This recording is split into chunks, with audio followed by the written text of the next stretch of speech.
غوثپور शहर भरिसां डंडी वारे इलाइक़े कचो कीटी ٿाणे जे अधु गुलाब ओॻाही में ओॻाही बिरादरी जी ॿिनि धुरनि में मच्छी जे मारण तां जहिड़ो थी वियो। जहिड़े दौरान ॿिन्ही धुरनि हिक ॿिए मथां जदीद हथियारनि जा मुंहं खोले छॾिया।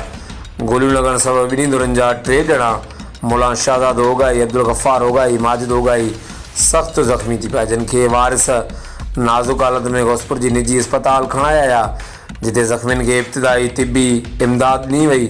जॾहिं त ज़ख़्मियुनि मां माजिद ओॻाही ऐं मुला शाहज़ाद ओॻाही जी हालत नाज़ुक हुजण सबबि ॿिन्ही ॼणनि खे सखर अस्पताल मुंतक़िल कयो वियो आहे। जॾहिं अॼु जी पुलिस वाक़े जी NC दाख़िल करे वधीक जांच शुरू करे ॾिनी आहे। आख़िरी इतलाहनि ताईं पुलिस कार्रवाई कंदे ॿिनि शकी जवाबदारनि खे गिरफ़्तार करे वरितो आहे। जॾहिं त धुरनि में ताउ हुजण सबबि इलाइक़े में ॾाका पखिड़ियल आहे। हर वक़्तु आगाहण लाइ ॾिसंदा रहो GTN न्यूज़ غوثپور।